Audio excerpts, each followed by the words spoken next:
Hey folks, welcome back to Deer Corner. Glad to see you with me. Um, got one more buck tag to fill. Been kind of under the weather for a little while, and got a couple weeks left of deer season. I'm going to try to go on out and fill this last buck tag, and kind of sitting here looking at where I'm going to go ahead and hunt. And I kind of pinpointed an area that bucks have been taken off of this ridge, but hasn't in the last 2 years. And I know there's one there. There's several scrapes that are still open, so he's up there. And how I come across the data on all this is back in 2012, 11 years ago, so it'll be 2012, we were sitting around the cabin talking about harvesting deer. And we couldn't, time goes on, you forget that what year it was, what time of day it was, where you harvested that buck at. So I started putting together a little data and started in 2012. And what I did is took an aerial view of the property and started marking that map on what deer was taken off and when. And the white dots with numbers are bucks. They're red numbers, and the white dots with no numbers are does. And each number on the buck corresponds with the year, the date, and the time that buck was harvested. And what we started seeing develop was a pattern. We were taking several nice deer, actually 16 nice deer in 11 years off this property on 3 certain areas, and it's developed a pattern. This year we took 2 bucks off of one area, one hillside, 2 nice deer. So I'm targeting another one that a buck, he's there, the scrapes are open, he's in there, he's on that ridge, and I'm going to target that the next couple weeks. But I've been keeping data, and a pattern had developed. And because of this pattern, this is how we're hunting now. And it seems to be working, for us anyway. But one thing I'm going to keep in mind, we're not in an agricultural area. It's all woods, all hardwoods, all timber. There's pine in there, but it's just wooded area. Wooden mountaintops, valleys, draws, it's all wooded. And back in 2016, 2017, I spent a lot of time, a lot of money, cutting trees down, taking stumps up, putting in food plots. Matter of fact, we got 3 food plots put in 2016 to come into 2017 and 2018.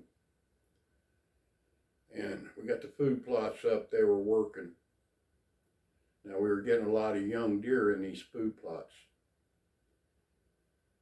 But in the 2017 and 2018, by the data that we were picking up that I've been putting in, we only harvested 2 good deer out of that property.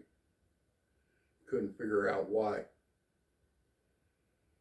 We sat around why we could not harvest any more deer or come up with any more deer in that amount of ground in that area, where before we were getting 2 and 3 a year.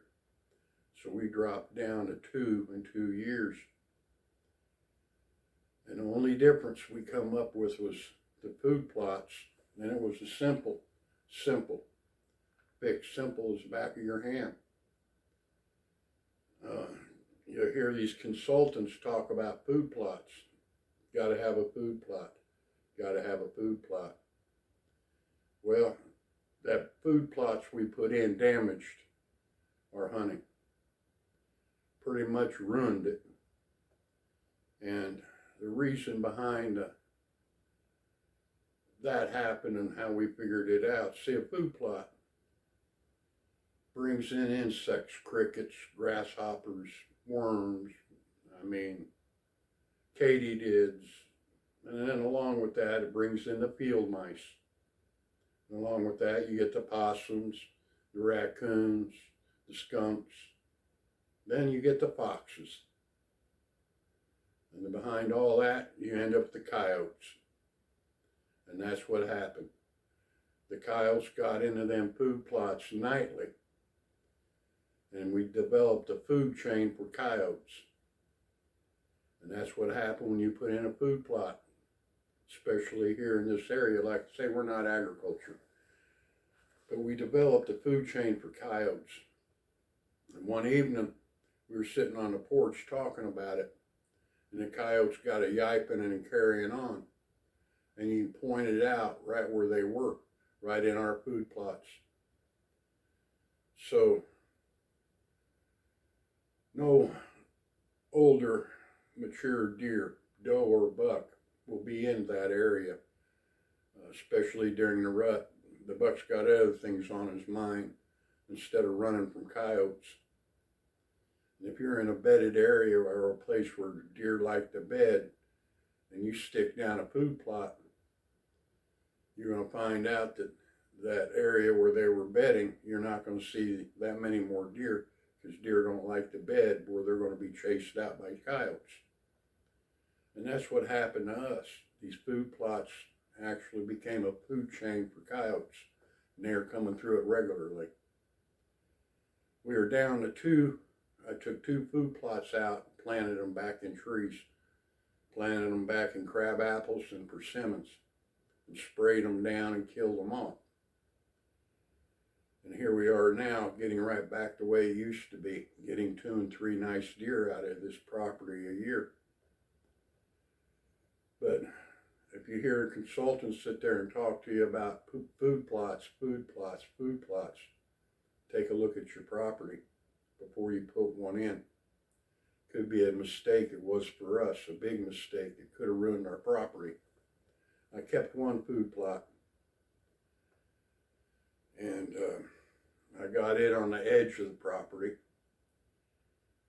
And the reason I kept it, not only I do know the coyotes were working it, but they're also working the neighbor's property too. So it's keeping the deer moved over towards me more than the neighbor in the neighbor area. So I'm using it on that behalf. But I've targeted this one area to go ahead. I'm going to set up the next couple of weeks to get this buck off of it. But keeping data does help, does make a difference on your hunting and hunting strategies. Just like keeping your feet on the ground. Deer season's coming to an end, but next year's is coming around, so I'll be starting up next year by planting things in the timber that will grow, such as hostas, more berry bushes, more trees, fruit trees. I'll be working next year on this property as timber, not food plots. But there again, food plots may work for you, but I watched a lot of YouTube videos where people are complaining they're not seeing the more mature deer like they used to. They see a lot of younger deer in these food plots. Well, yeah, younger deer will go to them, and mature deer won't be around them due to the fact that coyotes are already in feeding. You just developed a feed chain for coyotes. So you get a consultant telling you right off the bat, plant food plots. I believe I'd look for another consultant, because you got to have data on that property. Now that don't mean taking a game camera and you see deer all year and you got them on game camera. Deer change habits, especially in the wintertime. So only basically to keep data is the data that you harvested deer and location you harvested that deer throughout the years. And you come up and find out, like we have data put down, and started a cycle, and you can see it. And that's how we're hunting today. And not only with our feet on the ground and doing our scouting and looking, we're using this data to harvest deer too. But I just want to bring this along, and I hope it helps some of you new hunters out, even some of you old hunters. Go ahead and look at keeping data, the times, the dates. And that's the other thing I'm going to bring up. Going through these 16 deer, 14 of them were taken between 10 and 2 o'clock. And 2 of them were taken early morning. And that's also on the data that we have, the time that we've been harvesting these deer. So, along with keeping data and keeping track of your harvest will help you in the future, regardless if you're hunting public land or not. Even on public land, you still keep data. Data of your harvest, data of your buddy's harvest, or somebody else you know that hunts that area and can tell you, well, you took one off that ridge, or took one out of that bottom, or took one, put it down, put it on the data, and keep track of that. Because after a few years, you'll see a pattern coming. Then you can use that pattern to hunt. But I'll just get back with you. I'm going to get ready to go. I'm going to head back up to the mountains, to the cabin, and try to finish these 2 weeks out and fill my last buck tag. Glad you're along. Go ahead, subscribe, and leave me a comment. I'll get back with you, but I know I'm going to get a lot of commotion on food plots, but it didn't work for me. Matter of fact, it about ruined my hunting ground. And we'll see you again. And if you're in the woods, be safe. Rather be safe than sorry. And we'll see you again.